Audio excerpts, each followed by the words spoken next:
Welcome to the Fit Diet Podcast, where we'll learn the processes and habits of healthy eating, exercise, and lifestyle. Food for fitness, if you will, with the founders of MindMuscleMemory.com, Miles Betcha and Greg Rando.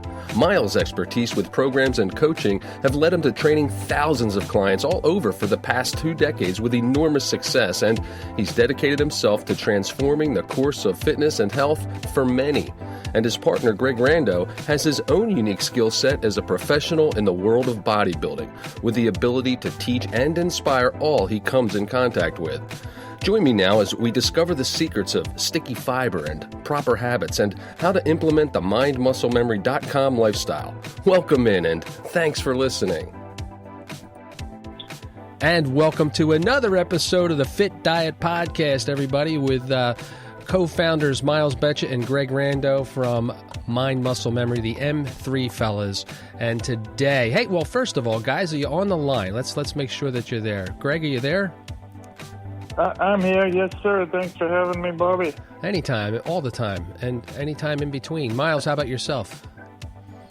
I'm ready and can't wait to have this discussion today. Looking forward to it. Yeah, me too. I think it's a good one. It's entitled How to Ignite Our Fast Metabolism.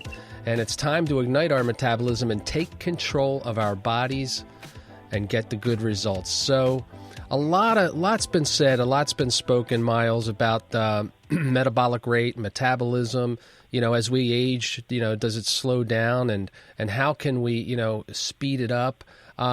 Is that a myth, number one? And if it's not, how can we, you know, go about speeding up, or how do we ignite our metabolism to take control of our body?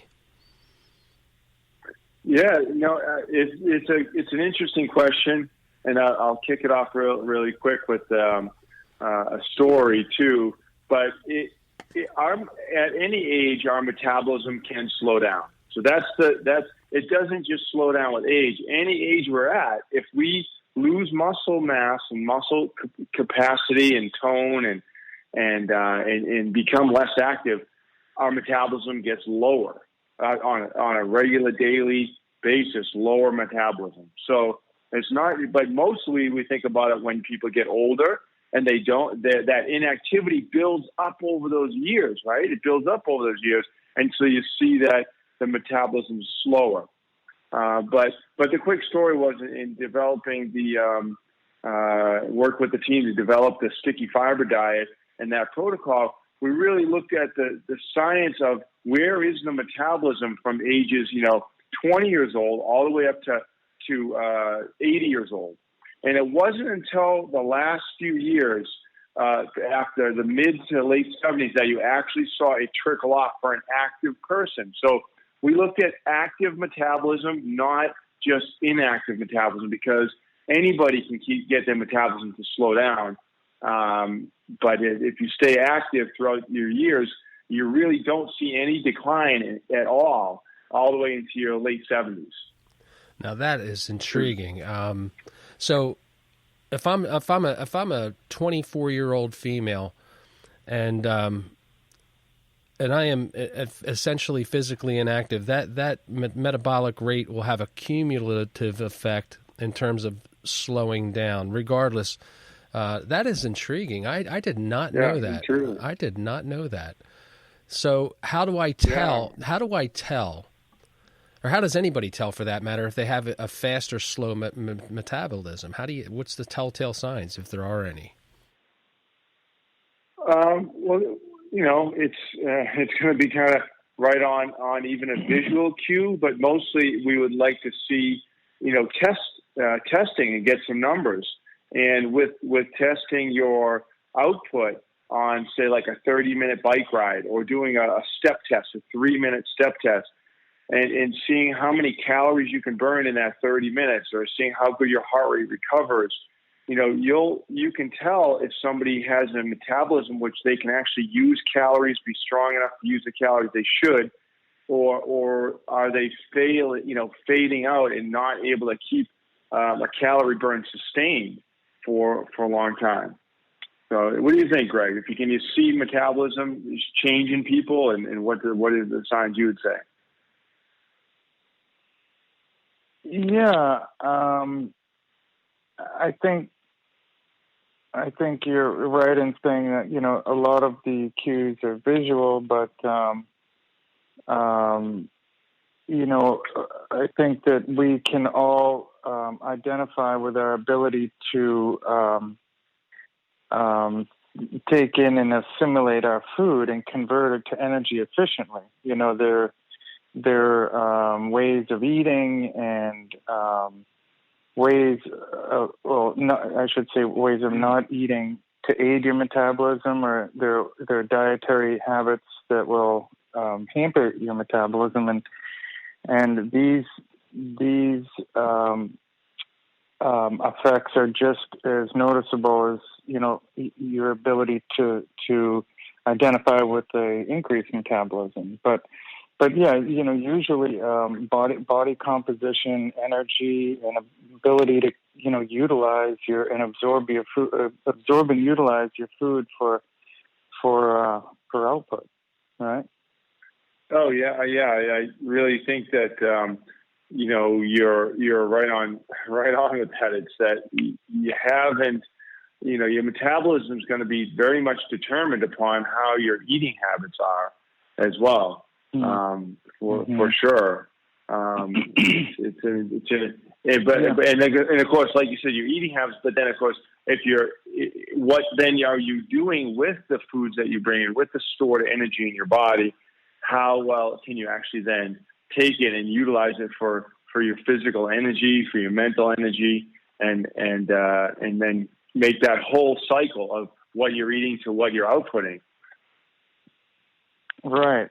And a couple of things I see sometimes the flaws in people's inability to really understand their metabolism is a lot of times they're cutting back on carbohydrates, number one, and complex carbohydrates, they're complex in nature, so they have a complex, chemical structure, and because of that, our body uses energy. It uses a lot of enzymatic and physiological functions that require energy to break these foods down into the simplest form for absorption. So when we just stick to the fibrous carbs or the simple carbs, we just fail to get those grains, those complex carbs, and that we do ourselves a disservice. And the other thing I hear all the time is, my friend Lisa said it to me the other day, Greg, what do you have? What kind of protein shake do you have in the morning? And I'm like, I don't start my day with a protein shake. And the problem is these people want to lose weight. They want to eat clean and incorporate these dietary tips that'll help them to achieve their victory there. But what happens is they end up working against themselves. You have a protein shake, and she's telling me she takes a whey protein shake. Well, that's broken already down into its simplest form. Instead of protein, it's broken down into amino acids, simple amino acids. So as soon as that hits the blood, the body doesn't have to do really any work to diffuse or break that down for Great absorption. point. It's just gonna vanish. Really, essentially, is just hydration in the blood and just vanish. So it's not, the body's not going to work to do anything with it. Therefore, it's not going to benefit. We're not going to trigger a metabolism, or we're going to miss out on a vital opportunity early in the day to get that metabolism, that natural energy source revved up. Well, what do you do, Greg, as an IFBB pro bodybuilder, only a short time, a week and a half away from a show? How do you start your? What is it that you do to kickstart your metabolism? Well, yeah, what I do is I start off with a sticky fiber meal, and it's a liquid meal. It's a plant-based meal. I select at least three, sometimes even more of the 5 food groups. My drink, it's a smoothie. It'll contain vegetables, the vegetable group, fruits from the fruit group. It'll contain a variety of seeds from the nuts and seed group. And so right there, I have a combination, a 3 different types of plant-based foods, providing a good balance of sticky and insoluble fiber. I do add a little vegetable protein with that, so I get a little extra protein. But it's very well-rounded hydration, getting all the vitamins, minerals, enzymes in those foods. Mm-hmm. I'm getting all the fiber that will help those foods help sustain me. So even though it's a drink and it is relatively lower calorie than some of my meals, because it contains the balance of fiber, it's still going to hold me over. It's going to get me. So hold you. It's going to hold you for a while. Yeah.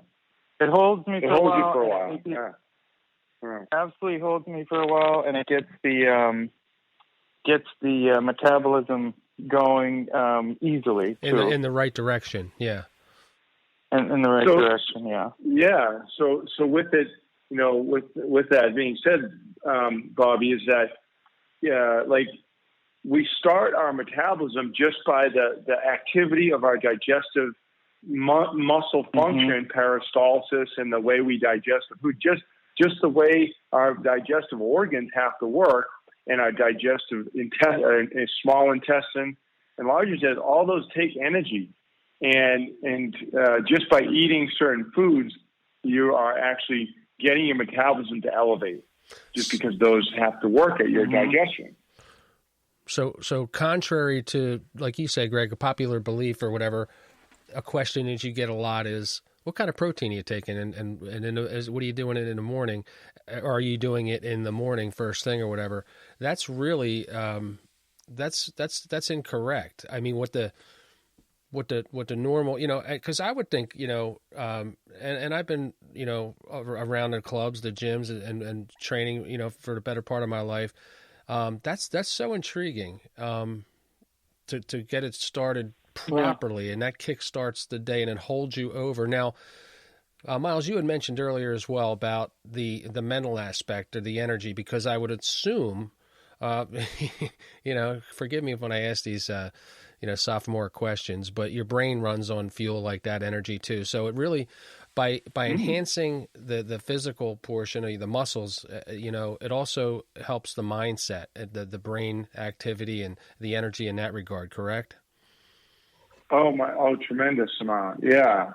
Like what Greg was just explaining about having those multiple different plant-based foods come in, and having that metabolic activity needed. You have to work the digestion, and that starts to steadily provide your brain with energy as well, because our brains, only really use glucose, which has to be digested and stored within our body. And so you're getting your brain power, and in the sustainability of what Greg's talking about. So that, if you just have that already broken down one type of protein, and there's no activity to be digested, so you're not even getting your metabolism to rev up and digest it. But then, you're like you said, you're not even providing any sustainability for your brain power to think clearly for the next couple hours. How long, Greg? How long do you think that keeps you sustained? For a while? My fruit and vegetable smoothie there in the morning? Yeah. Yep. Good hour to two. Anytime, anywhere's in there, a good hour to two. Mm-hmm. Depending, sometimes I tinker around with the seeds and the balance between the vegetables, fruits, and seeds and things like that, and I can get more sustainability out of it. Yeah. Because I used to believe too that I needed a shake, or I needed these different things, and then I found out that I would just be so hungry after, and what we've really found out is that without the sticky fiber and the different types of plant-based fibers, that it does go through your holding tank, your stomach, pretty darn quick, and doesn't even take any energy to go through there, like we're talking about. Yeah. And then you're like, whoa, I'm really hungry again. So not only are you sort of defeating the purpose of kickstarting your metabolism, and igniting that metabolism on what you're eating, but you're also, you're mentally, you're like, oh, I'm hungry again. You get that signal coming back to you that you're not, you need something else. So I used to do that. I used to be, I'm hungry now. And then move quickly understood that what would be the benefit to have our meals always be ones in which are sustained from the plant-based food groups, whole foods, and boy, that made the world a difference in terms of your brain, your energy levels to your brain, but also your metabolism kick up. That's excellent.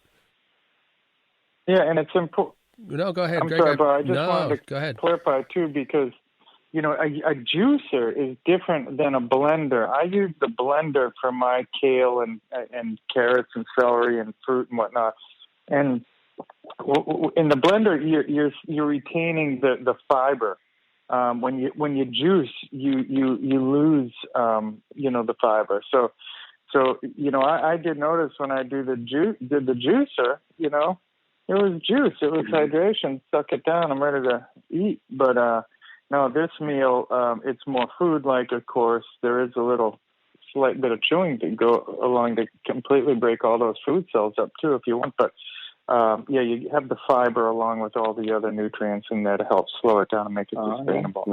Let me ask you, Greg, a juicer. My wife and I use the Silver Bullet. Is that considered a juicer? Do you know that? Are you familiar with the Silver I've never Bullet? used one.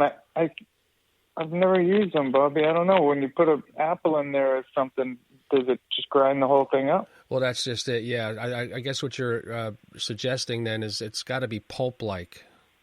You have to. Yeah. Those Juice Man juicers, they filter out all the pulp, right? All that, which is necessary. And, which is part and parcel of the keeping the tummy full for that hour to two upon awakening. Yeah. Well, we're talking with Miles Betcha and Greg Randall from the M3 guys, the mindmusclememory.com webpage. I'm on that page now. Found this article on the blog section. How to Ignite Your Fast Metabolism. It's a very good read. I would encourage everybody to get over there, take a peek at it. It talks about fueling our system, increasing our fiber intake, pump your heart. It says, that's right, you need to do more cardio. Getting the heart pumping allows your aerobic system to work, and that'll increase efficiency over time. So it's really a holistic approach to getting all the organs, on the same sheet of music and in harmony and symphony. Correct? Oh yeah. Yeah. Oh yeah. Definitely. Really definitely. The part about which we really want for ourselves and also for our clients is that our heart is just in good shape. It itself is a muscle. And if, relatively people aren't, really thinking too heavily about how they're going to burn calories, except with some type of high intensity blast workout where you get, very tired and everything. But if you can get your heart rate elevated and you feel comfortable, a lot of people run a marathon like that, right? Lots of people who don't just get their heart pumping and they just keep going and going and going because the heart is using energy too.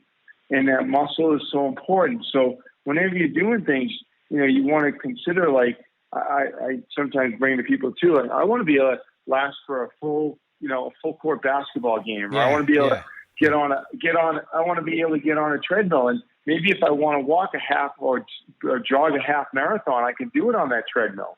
Or if I want to climb, an 8,000 foot mountain, I can do it on that treadmill, right?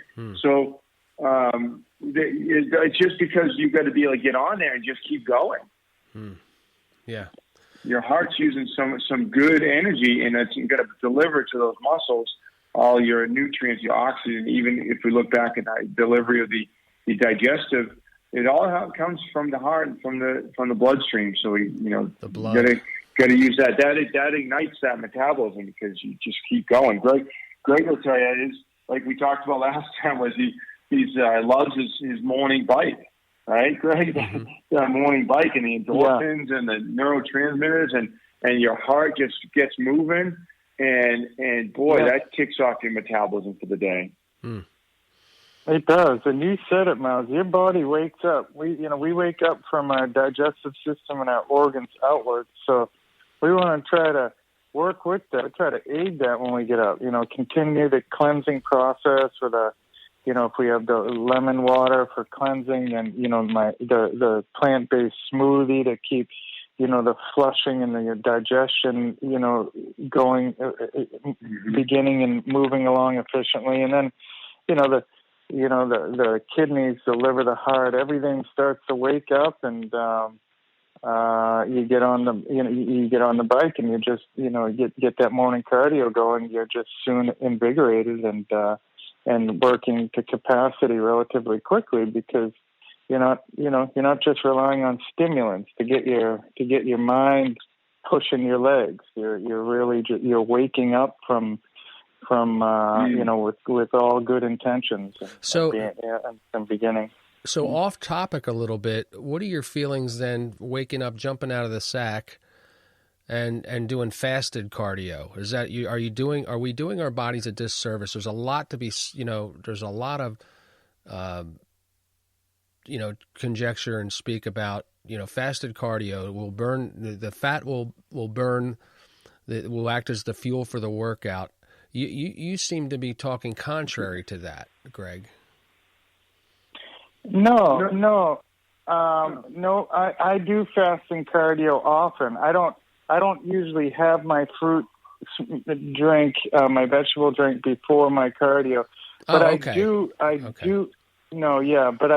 make hydration the most important thing. When I get out of bed before I get my fasting cardio in. And, hydration in the form, usually lemon and lime and some mineral water, and, definitely get good and hydrated, and make sure you feel, you feel like you're invigorated and, woken up and ready to go. Yeah. Well, would you say, Greg, I mean, if you're eating a plant-based diet, you have energy in your body from the previous day anyways. You've rejuvenated. You rejuvenated your cells' capacity to do that work. Absolutely. We touched on this last time. I had clients say it. I've experienced it for significant amounts of times. My wife, you wake up in the morning and you're like, oh, why am I tired or more tired now than before I went to bed? You blame it on your adrenals being out of whack, or, often what I found was I was eating too much the night before even, and sometimes not the right thing. And you said it, Miles, and it's clear and obvious. When you adopt this largely plant-based lifestyle, you're just fueling your body, like just a well-run machine day after day after day. And if you're consistent about it, your body's going to react real well in terms of energy, morning, noon, and night. You're going to be able to get a lot of mental and physical focus out of yourself more than you imagine. As you get older, you sometimes think that, geez, how can it get any better before it gets worse? But no, it gets better. Yeah. That's encouraging news. I'll tell you what. Well, while we're on that blog page over at mindmusclememory.com, strengthen and build more lean muscle. This is where, this is aesthetically, this is where selfishly I'm really intrigued. Our metabolism essentially,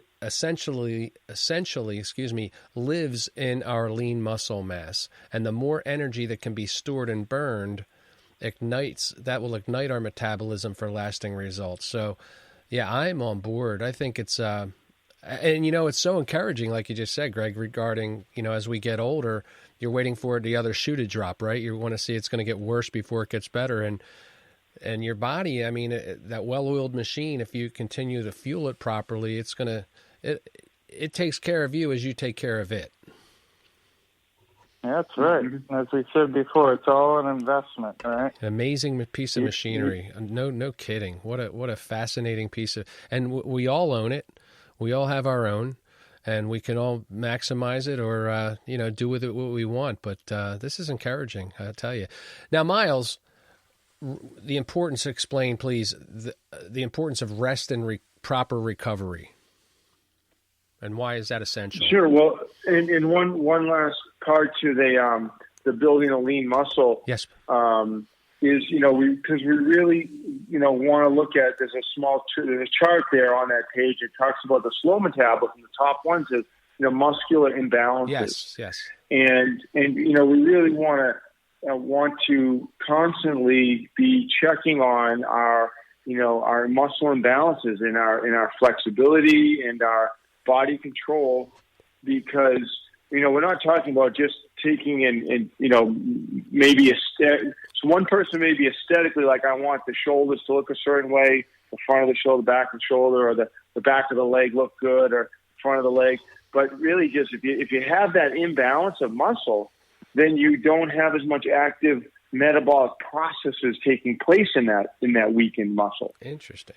So we're just always looking at testing and making sure that we have our DNA, that body, our own personal genetic DNA code from our lives, our birth, and we need to keep that DNA to its best place and live, like you said, this wonderful, beautiful body that we've been given.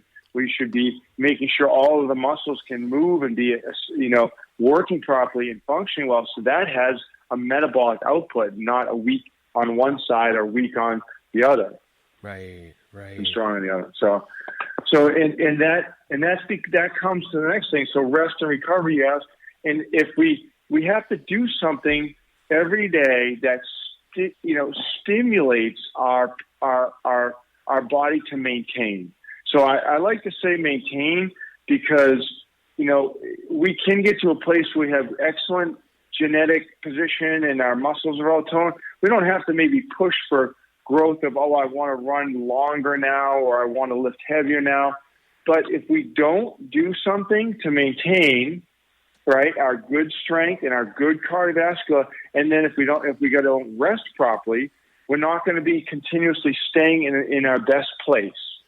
And if I always say, if we stop working out and as soon as we stop at 2, 3, 4 days later, we start down the hill.